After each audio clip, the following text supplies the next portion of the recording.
கிளட்டு கிளவி ஏதோ சாமியார் ரெடி பண்றேன்னு சொன்னியே, என்னாச்சு சொல்லு. என்னடி நினைச்சுக்கிட்டு இருக்க என்ன பார்த்து நீ? நான் ஆல்ரெடி ஒரு சாமியாரை பார்த்து கரெக்ட் பண்ணி வச்சிருக்கேன். அவர் பேரு கூட கோழி முட்டை குருட்டு சாமியார். கிளவி கரெக்ட் பண்றேன் கிரெக்ட் பண்றேன்னு சொல்லிக்கிட்டு இருக்கா. அங்க போயிட்டு ஏதாச்சும் மாத்தி நடந்துச்சோ அங்க இருக்கு உனக்கு அடி. அதெல்லாம் ஒழுங்காதாண்டி நடக்கும். இஷ்டத்துக்கு கண்டடி நீ பேசிக்கிட்டு இருக்காது. போ அவங்க வர்ற மாதிரி இருக்கு. ஐயா அவங்க கிளப்பி கூட்டிட்டு வா எல்லாத்தையும். பாவம். சரி சரி, நான் உள்ளடி போயிட்டு எதுவும் தெரியாத மாதிரி கேக்குறேன், நீ பின்னாடியே வா சரியா? முதல்ல இந்த சாமியார்கிட்ட சொல்லி இவளுக்கு ஒரு சூனியத்தை போடணும்ப்பா. இவகிட்ட வாங்கின காசுக்கு என்னெல்லாம் பண்றா எப்பப்பா தாங்க முடியலப்பா. போய் இவளுக்கு தான் மந்திரத்தையும் சூனியத்தையும் போட்டுட்டு வரணும். கிளவி நான் இன்னும் போகல, இங்கதான் இருக்கேன். நீ மைண்ட் வாய்ஸ்னு சத்தமா பேசாத. ஏடி நீ இன்னும் போலையா? இங்க நின்னுட்டு இருக்கற? ஏண்டி நீ இன்னும் போகலையா? நான் உங்ககிட்ட என்ன சொன்னேன்? மச நிக்காம போய் அவங்க எல்லாத்தையும் கிளப்பி கூட்டிட்டு வா. தாய் கிளவி வந்தேன்னு வச்சுக்கோ, மிதின்னு மிதிச்சிருவேன். சீக்கிரமா எல்லாத்தையும் ரெடி பண்ணு. அந்த சாமியாருக்கு போன் பண்ணி நான் சொல்லி கொடுத்து எல்லாத்தையும் சொல்லி கொடு. அதெல்லாம் நான் பாத்துக்கிறேன். நீ சீக்கிரம் போய் அவங்கள கிளப்புற வழிய பாரு. இந்த கிழவிக்கு வயசானா வாய்க்கொழுப்பு மட்டும் அடங்கல. செல்லத்தாயி இதான் எவர்தான் கோழி முட்டை குருட்டு சாமியாரு. நல்லா பாத்துக்க. அவரு சொல்ற குறி எல்லாம் அப்படி அப்படியே பழிக்கும். ஒண்ணு கூடாம ஃபாலோ பண்ணணும். ஃபாலோ தானே பண்ணிடுவோம். சாமியாருக்கு எல்லாரும் முதல்ல வணக்கம் சொல்லுங்க. வாங்க வாங்க. ஜெய் ஜக்கம்மா. மண்டையில இருக்குது சிக்கம்மா, மூஞ்சில இருக்குது துக்கம்மா. நீ வந்துட்ட என்ன பாக்கம்மா, நான் சொல்றேன் உனக்கு வாக்கம்மா. என்னங்க இவரு சாமியாரே இல்ல ஜவுளி கிடக்குறாரா? கலர் கலரா சட்டை வர போட்டுக்கிட்டு நல்ல ரகரகமா பேசிக்கிட்டு இருக்காரு. கொஞ்ச நேரம் சும்மா இரு சின்ன பொண்ணே, சாமியார் கிட்ட வந்துட்டு. என்னென்ன கூத்து நடக்க போதும் இங்க? ஏ தாய் கிழவி மூஞ்சி சிச்சா மாதிரி வச்சுக்கிட்டு இருக்க. எங்க அம்மா கண்டுபிடிச்சிருமாரா? சோகமா வச்சுக்கிட்டு இரு. உங்க வீட்டு பிரச்சனைக்கு நான் ஏன்டி மூஞ்ச சோகமா வச்சுக்கிட்டு இருக்கணும்? எனக்கு என்ன தலையெழுத்தா?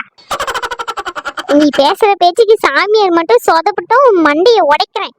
அதெல்லாம் அந்த கோழி முட்டை குருட்டு சாமியார் கரெக்டா பண்ணிடுவாரு. அப்படித்தானே சாமி?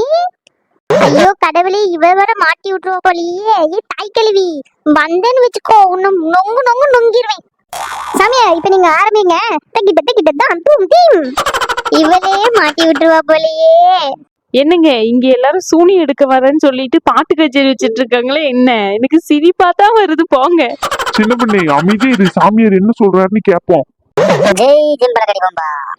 வந்திருக்க எல்லாரும் மூஞ்சிலையும் பெரிய சோகமே தெரியுது. உங்க துக்கம் என்ன எல்லாத்தையும் என்கிட்ட சொல்லுங்கம்மா.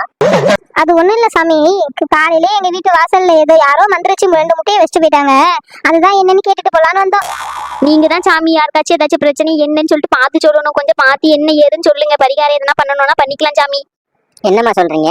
அதுதான் என்கிட்ட வந்துட்டீங்கல்ல, நான் எல்லாத்தையும் பாத்துக்கிறேன். எங்க அந்த முட்டையை கொஞ்சம் காட்டுங்க. சாமி நீங்க சொன்ன மாதிரியே எல்லாத்தையும் கரெக்டா வரைஞ்சிட்டேன் பாருங்க, கரெக்டா இருக்கானு. சாமி நீங்க சொன்ன மாதிரி தொப்புளு கை காலு கண்ணு பல்லு எல்லாத்தையும் கரெக்டா வரைஞ்சி வச்சிருக்கேன். பார்த்து கரெக்டா குறிய சொல்லி விட்டுருங்க. நான் குறி சொல்றது இருக்கட்டுமா? நீ குடிஞ்சிருந்து பேசி என்னைய மாட்டி விட்டுறாத. எந்திரி. நானே கோழி முட்டை குருட்டு சாமியாருங்கிற பேர்ல வாழ்ந்துகிட்டு இருக்கேன். என்னைய மாட்டி விட்டுறாத. இந்தாங்க சாமி முட்டை, என்ன ஏதுன்னு பார்த்து சொல்லுங்க. என்ன முட்டை அழுகுற கண்டிஷன்ல இருக்கு? ரொம்ப பழைய முட்டையோ? ஐயா சாமியார் இதெல்லாம் உனக்கு இப்ப ரொம்ப முக்கியமா? கொடுத்த காசுக்கு வேலையை பாருங்கன்னா அதை விட அதிகமா கூவிட்டு கிடக்க. ஆத்தா ஜக்கம்மா வந்து என் பக்கம்மா. இந்த முட்டையில என்ன இருக்கு வந்து சொல்லு ஜக்கம்மா. இந்த முட்டையில என்ன இருக்கு? நான் வரைஞ்சு வச்ச படம் தான் இருக்கு. ஒரு ஃப்ளோல இப்பதான் போயிட்டு இருக்கான், அதையும் இந்த கிளவி கெடுத்து விடுறாளே. உனக்கு முன்னாடி மாதிரி ஒரு பொண்ணு இருக்கா? வீட்டுல வர பிரச்சனை எல்லாமே அவளாலதான் ஆரம்பிக்குது. அவளுக்கு பர்ற வாய், கண்ணு மூக்கு, ஓட்டப்பல்லு, கிச்சன் பக்கமே போக மாட்டா, ஒரு வீட்டு வேலையும் செய்ய மாட்டா, சிக்கன் மட்டனா தான் தின்னுவா. அவளுக்கு கல்யாணம் பண்ண போறோம். அவ புருஷனை அடிச்சு போட்டுருவா. அடிச்சு போட்டு ஓ வீட்டுக்கு தான் ஓடி வருவா. அடி பாவி கிளவி, என் அண்ணிய போட்டு கூடுறீன்னா என்ன போட்டு கூட்டு வச்சிருக்க எல்லா விஷயத்தையும். ஒரு பதட்டத்துல சின்ன பொண்ணு நினைச்சு எல்லாம் நம்ம நாட்டை பத்தி எல்லாத்தையும் சொல்லிட்டு போலையே. ஏ தாய் கிளவி உனக்கு இருக்குடி. இவன் வார இனி என்னென்ன பண்ண நம்மள காத்திருக்காதோ.